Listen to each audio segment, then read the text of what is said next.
Donald Trump says he wants to do 2 million Palestinians a favour by forcing them off the ruins of the Gaza Strip for their own good, and so that the US can turn the territory into what he said could become the Riviera of the Middle East. And in terms of US foreign policy, it's probably fair to say that no previous American president has ever suggested anything quite like it. So today has been full of outrage and a question. What's he thinking? US President Donald Trump has been doubling down on his vision for Gaza, declaring that everybody loves his plan to have his country take over the territory and resettle Palestinians resettle Palestinians living there. But beyond Israel and the president's Republican allies, the idea is sparking global condemnation. The UN has warned that forcibly removing the local population could amount to ethnic cleansing. Mr. Trump made the announcement at a White House press conference alongside visiting Israeli Prime Minister Benjamin Netanyahu.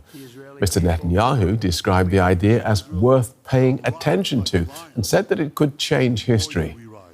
In Gaza, the militant group Hamas and Palestinian leaders in the West Bank have rejected the idea, as have several US allies in the region.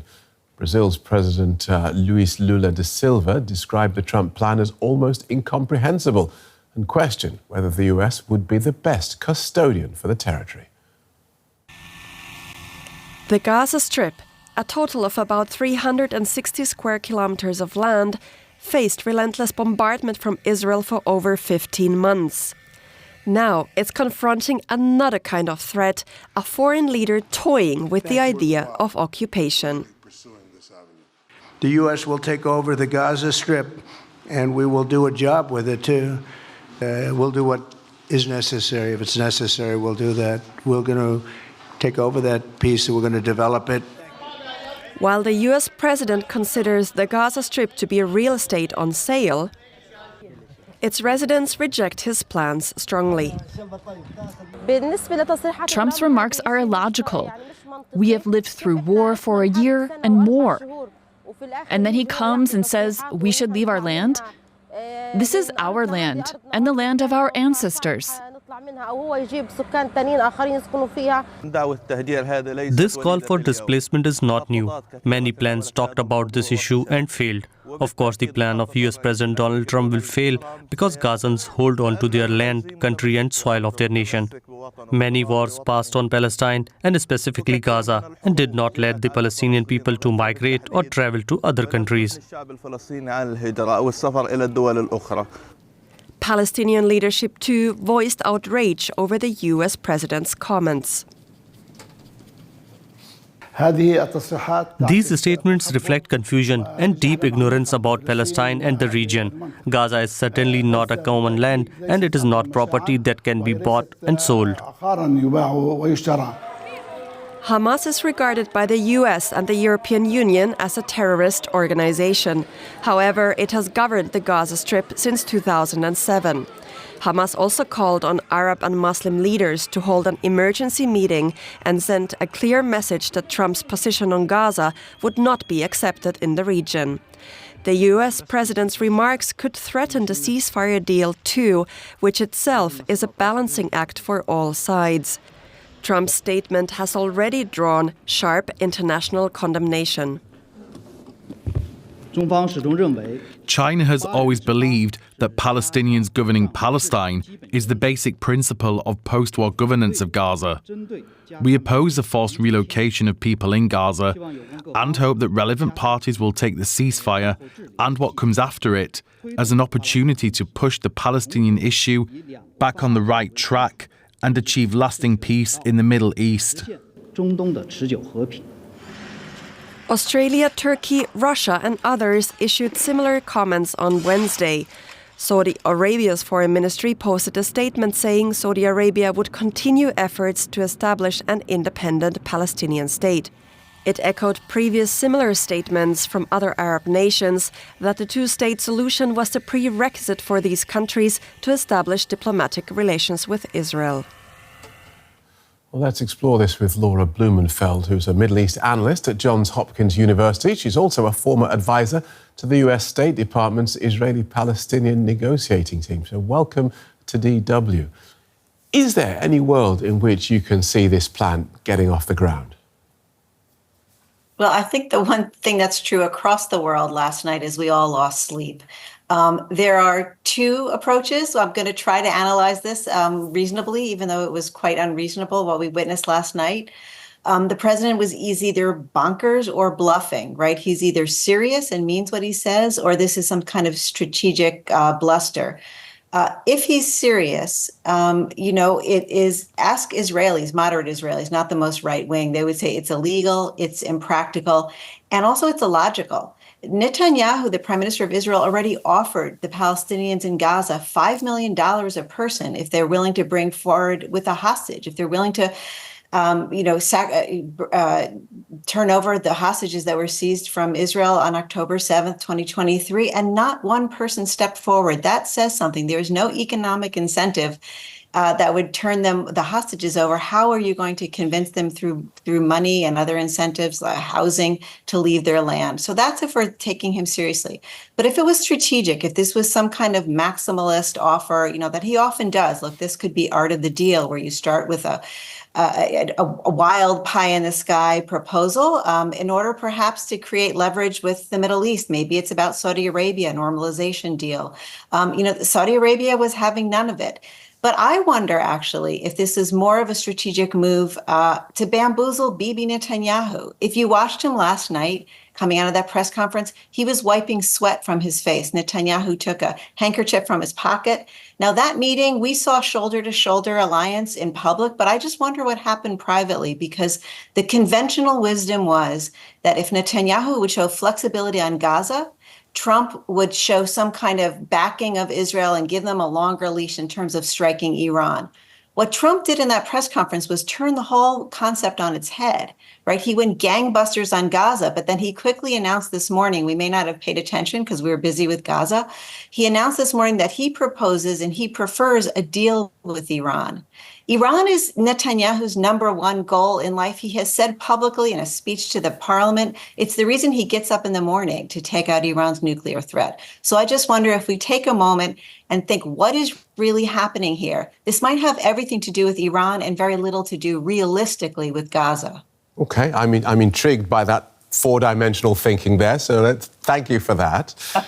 Help me with a thought experiment, though. You said that such an action by the United States would be illegal and illogical. This would not be the first time, if it happened, that the United States has found itself in a legally questionable conflict.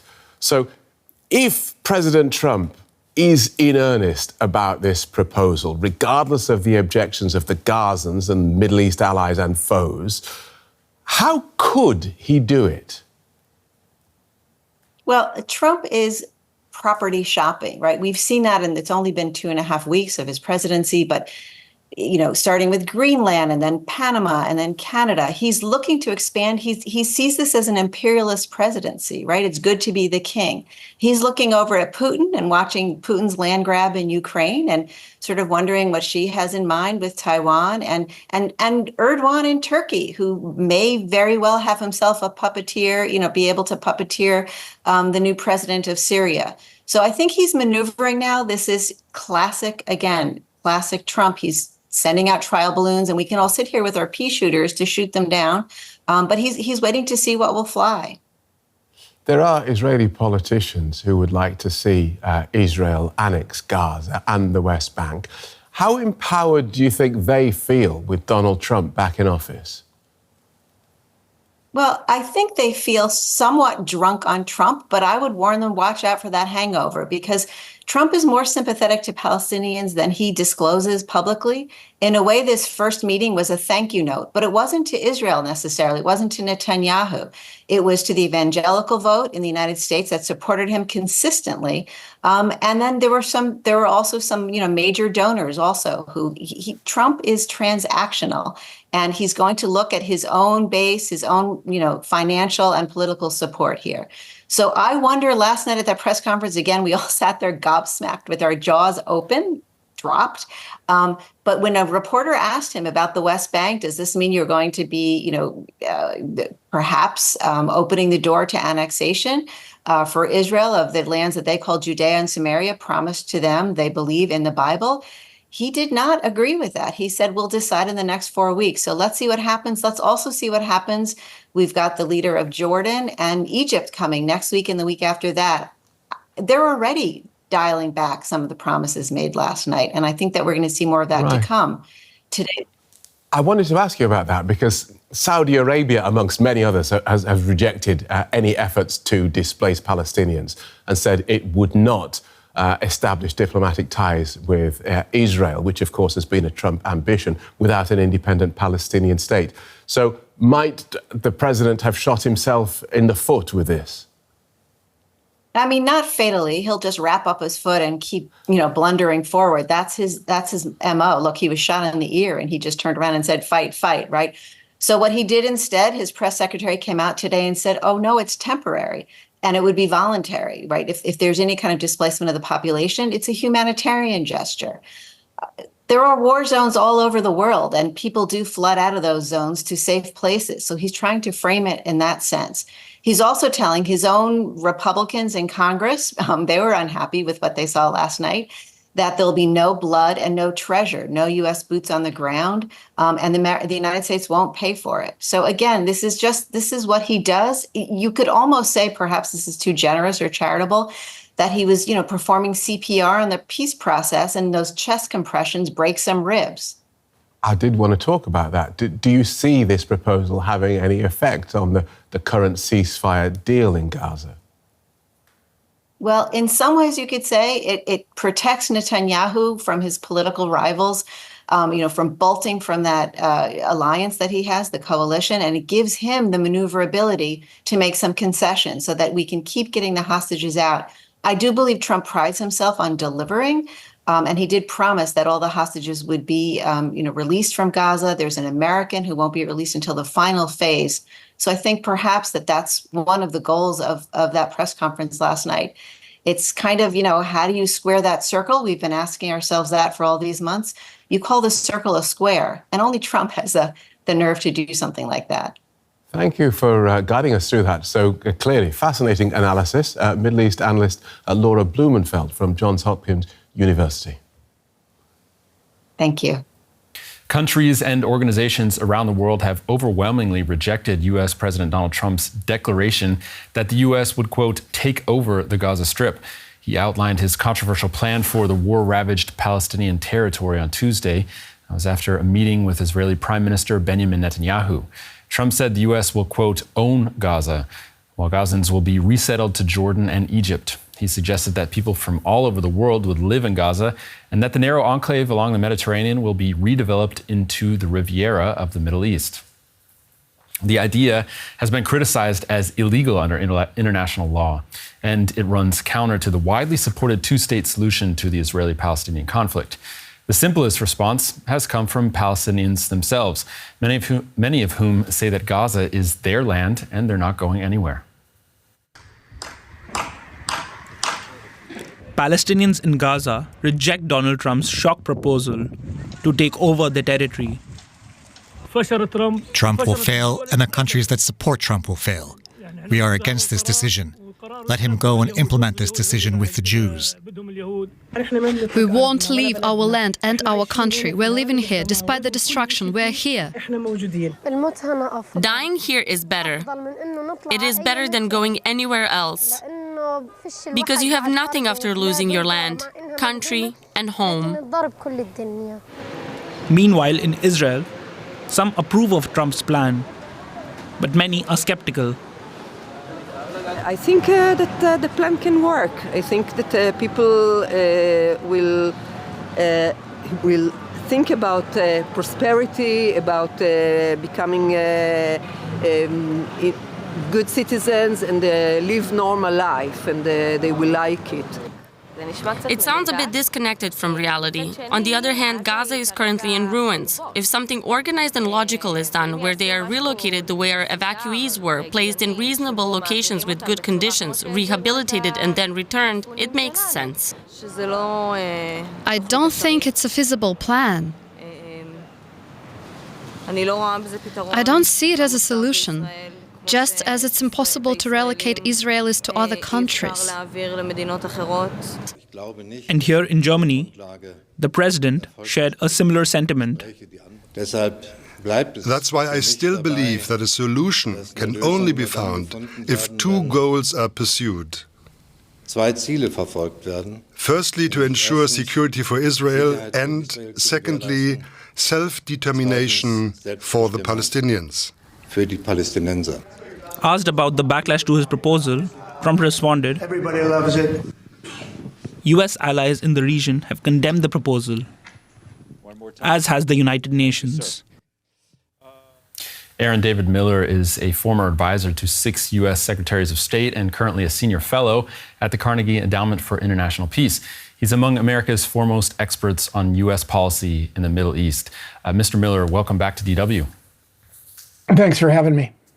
You wrote on X that Trump's idea that the U.S. should take control of Gaza, that this was dead on arrival.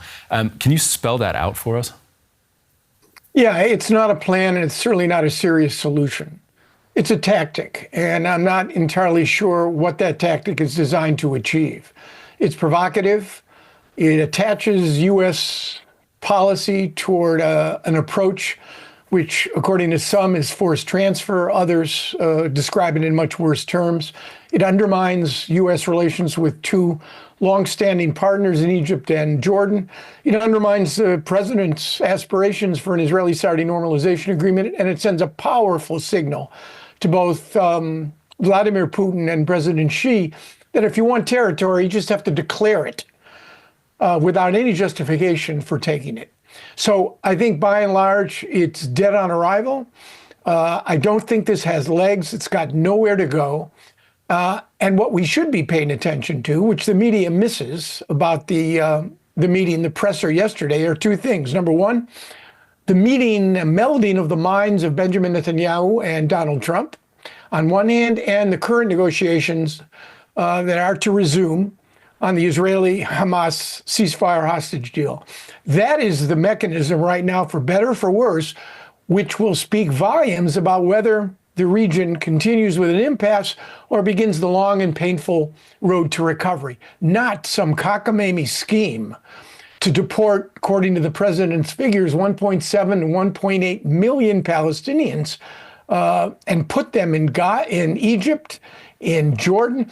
The Israeli press is reporting that the Trump administration is considering Morocco and Puntland, which is in northwestern Somalia, and Somaliland. So I think this is not serious, and frankly, it's going nowhere. Okay, well, let's talk about Netanyahu, because he was at this press conference when Trump made this somewhat surprise announcement. He was standing there watching Trump talk. Some videos show that there's speculation that he was also caught off guard. He did praise Trump for thinking outside the box, but that's about as far as he went. Do you think even Netanyahu believes that the plan is unworkable? And what do you think Netanyahu feels about this plan? Oh, I think, again, we're focusing on the plan and not the real takeaway from the Netanyahu-Trump visit. Look, Benjamin Netanyahu is leaving the White House as one of the happiest humans on the planet. He's virtually got a green light from the president. We won't know exactly what they talked about in terms of the negotiations, but he's taking home a tough set of talking points that he can use in order to keep his right-wing government in office. I think Trump is willing to give him a fair amount of margin on the West Bank, certainly from security point of view. No annexation, at least for now. And in Gaza, it's yet clear to me whether or not Netanyahu is serious about making the transition from phase 1 to phase 2. In American colloquial jargon, this was a meeting of the two bros, and it clearly showed praising Donald Trump and no criticism, not the slightest edge from Donald Trump about a guy who he doesn't trust, he doesn't like, and with whom he's had significant issues during the first Trump administration and during the 4 years until he assumed the presidency again. So there has been a lot of pushback against this plan, as far-fetched as it sounds. The UK, Egypt, Saudi Arabia, even a lot of Republican, hardline pro-Israeli Republicans in the US have criticized the plan, saying that it basically negates a two-state solution. And yet, it's pretty much common knowledge that we're as far away from a two-state solution as we've ever been. Do you see that differently? Do you feel like there is any hope that some serious minds will get together and look at a serious long-term solution here? Well, there's hope, except what there isn't and what's been missing since the last effort, frankly, to resolve this conflict. I happened to be at the Camp David summit. It's 24 years ago, in July of 2000, where Bill Clinton, Yasser Arafat, and Ehud Barak wrestled with the 5 core issues: Jerusalem border, security, refugees, and end of all conflict and claims. What you need is leaders on the Israeli and Palestinian side who are masters of their politics, not prisoners of their ideologies. Leaders who are willing to understand that a successful negotiation requires not an asymmetry of power, but a balance of interest. Okay. Leaders who are prepared to risk. You don't have them. And until you do, we'll be having this conversation again next year. I'm sad to say. Aaron David Miller, we'll have to leave it there, but thanks so much. Middle East expert and negotiator. Thanks for talking to us. Thank you.